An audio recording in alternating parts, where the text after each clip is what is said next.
So now that the governor is removed and the throttle plate is removed, it's time to rig up the new throttle linkage that I was showing you on the monocar. You'll notice there's no real room under here, so I'm going to raise the tank up. I've been making some brackets. Here's one here, a couple back here. This will get it up in the air so there's a gap here, and then from the throttle plate here, you can see where I cut it. I cut it off and I welded up this little piece right here, which will install with the bolt on the shroud, and that will hold the cable. So let me put this all together with the new brackets, and then we can work on the throttle.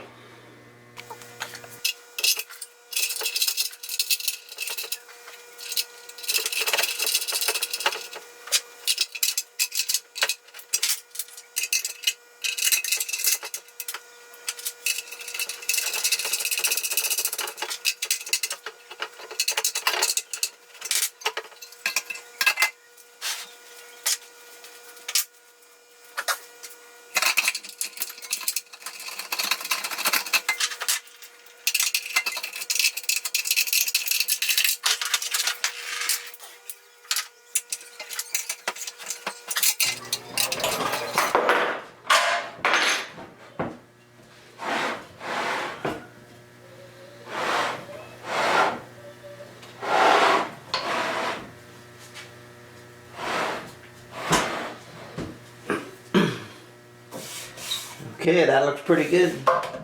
Plenty of room to work. Still nice gravity feed. Put a new hose on it. Okay, so now let's work on the linkage. So here I have the arm that I made. And using the rod here, it slips in here. And then I have this little piece of steel here just to prop this up. Put this in the throttle.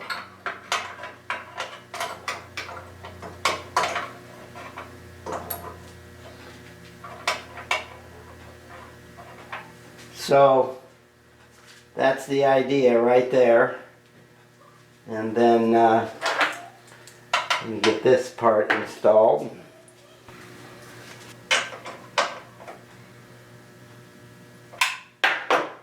Okay, so the cable will come in right here and attach, and then run to, let's see, we have the clevis right here. This will go on here like that. The cable will come through and tie right into the end of the clevis. And then this spring will be attached in here to help return the throttle to stop. Alright, so you can see I have the cable hooked up.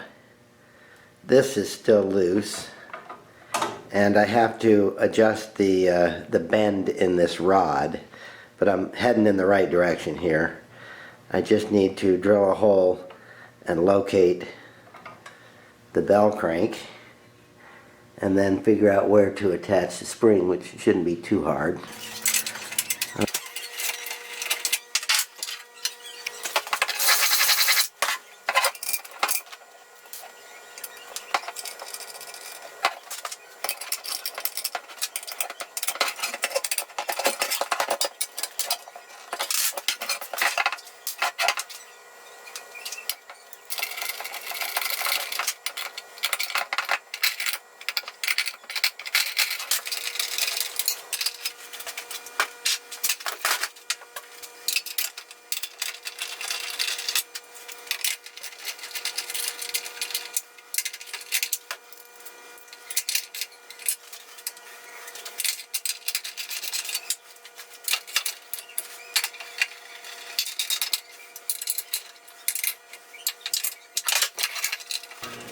Okay, I think I have it sufficiently mocked up. Got the spring attached here and the arm to the carb. The cable will come in That's not too stiff, but not too light. Looks like it's just about right. I'm happy with the way this throttle is working. One thing of note though, see how there's a bend in the arm right here? That's important because the rod is underneath this lip here on the throttle. And it won't come out unless I try to remove the carburetor, then it'll come out. So that's important because you sure don't want that popping out. When I originally installed it, this was straight and it would just come right out. So you have to do that. Otherwise, I get full throttle, no problem. Springs back nicely. Okay, so now that the throttle is working good, I want to reinstall the intake here.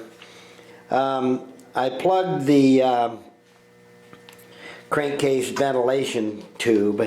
It comes out of right here.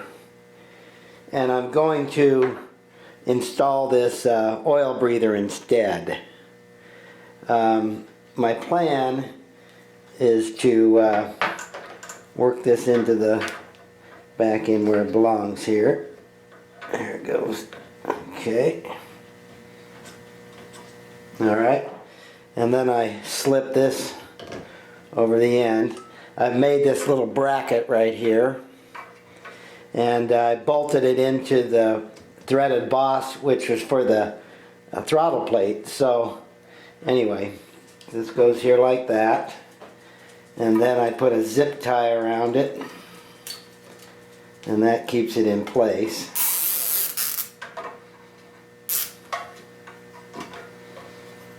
Just get it where I want it here.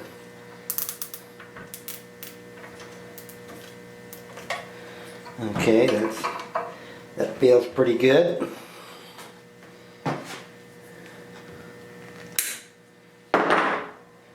So that way, you know, I don't get oil vapors being drawn into the intake. I don't really like that.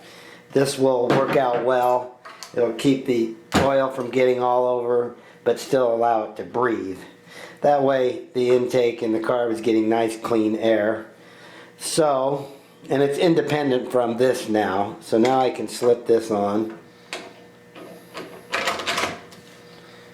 and install these.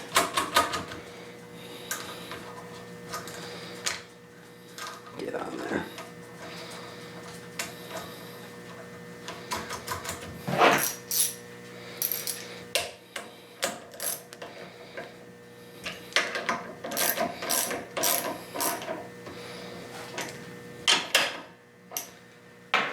And then all I have to do is install this when I'm ready to go. Okay, that finishes that up. Put that back on. Nice and clean. Throttle works good. Here you can see the throttle in here.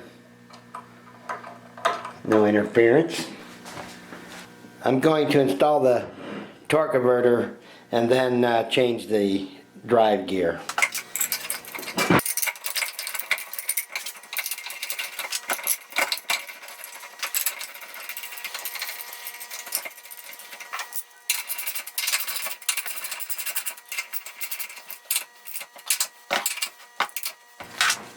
So the next thing I want to do is change this sprocket in here. Okay, I want to install this 10-tooth sprocket in here, removing the 12-tooth. So let's get this out of there.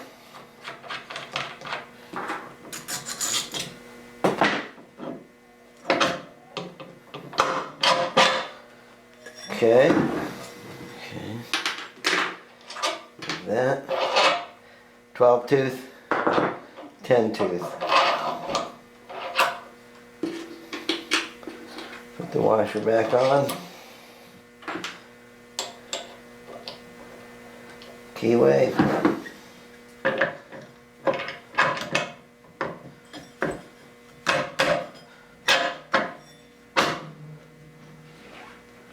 Okay.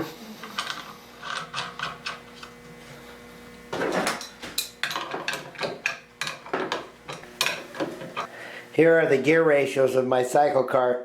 Old number 27 has a 1272 for a 6-to-1 ratio. It's 6 turns of the small sprocket to 1 turn of the large. BMW has a 1260 or a 5-to-1 ratio. Monocar was a 1260, but I changed it. I wanted to get more RPM out of the engine because the governor is removed. So I went with a smaller sprocket, 1060. So I'm 6-to-1, and I can tell a noticeable difference in the RPM. It's much better. It's in its power band. It's above 3600 in my opinion. The Studebaker was a 1254 for a 4.5 to 1. Now it's a 1054 for a 5.4 to 1. That's almost a 6-to-1, so I should get more RPM out of the engine now that the governor is removed, and that'll be good because I'm putting on the juggernaut clutch, which I'm going to do next. Okay, let's get that clutch installed. Okay, let's try to put this clutch on. You're supposed to have the belt on there. Have this side to engine, which it is. There's a key and a keyway that I'm lining up.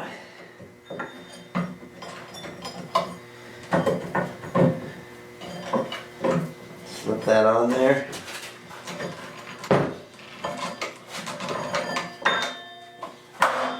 Okay. So this is the same bolt and washer that came out of the Comet. So you reuse that. The belt is on correctly.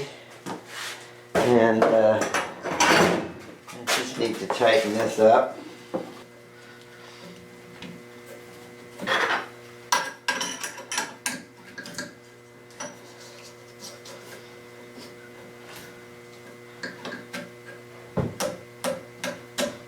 Okay. Alright, that should do it. I think the engine is ready to reinstall in the cart.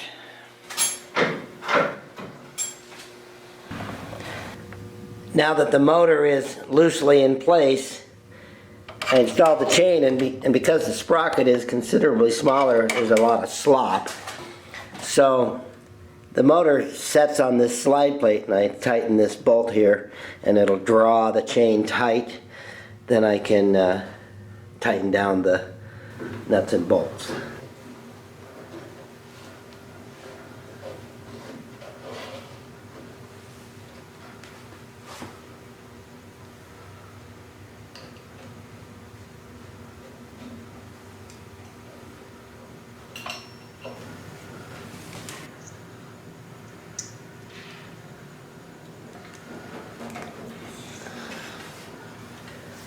So I'm in the process of checking that I get full throttle at the carburetor.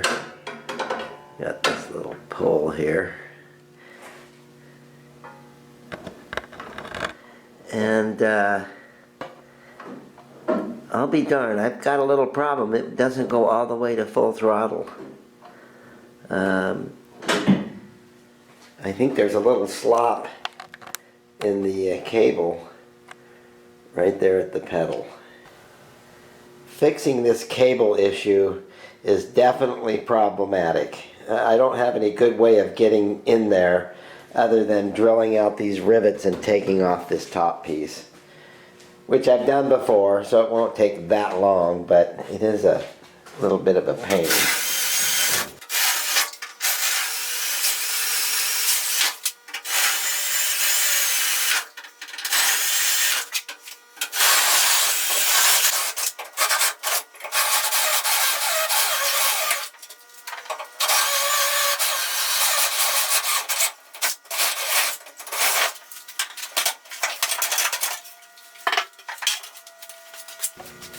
So that didn't take too long.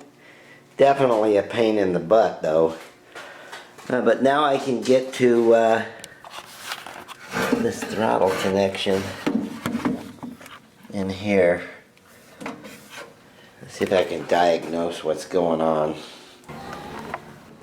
So it turns out the cable was a little bit loose right down in here, and then I also adjusted this stop bolt, and that solved the problem. I think I need to tighten that up just a hair, but looks like it's getting full throttle at this point.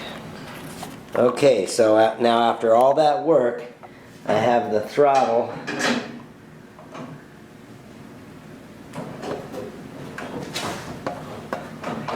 there's full stop right there. It was a little bit of work taking this lid off of here, but I'm glad I did. I cleaned everything, oiled everything, vacuumed it out. Everything's in good shape now.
So I adjusted the idle just a little bit, turned it up, and you know, one thing they don't tell you when you take off the governor and make your own throttle is you have to crack the throttle a little bit when you go to start it.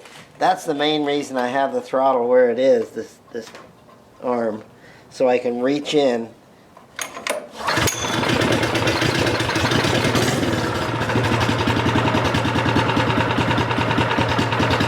If you don't crack the throttle, you'll crank and crank and crank, it just won't start. It's idling well. It has the stock cam back in it, mainly because the Black Mamba cam, the exhaust note was incredibly loud. It's so lumpy. It's just too loud for the neighborhood.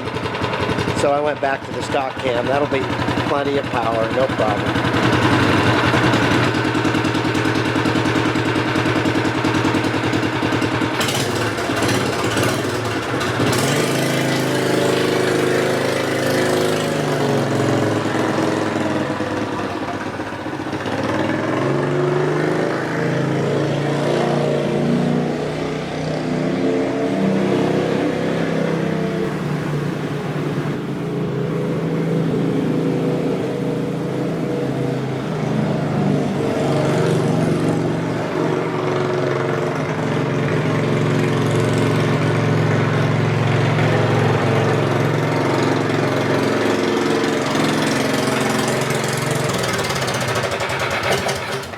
I had to make a slight adjustment to the throttle right in here. I added another spring and I loosened the cable just a little bit because it wasn't returning to full stop. So now it is. And this thing hauls butt with the new gearing. Alright, I just have to put on the rear cover. And I'll be done with the upgrades. I made it to the end of this upgrade series. I'm going to have to split this into 2 videos. But everything's back together, and I'm happy with the things I upgraded. Here you can see the tank is higher, but it still looks just fine after it being raised up. Okay, well that's the end of this video. I appreciate that you watch. See you guys next time, and God bless America.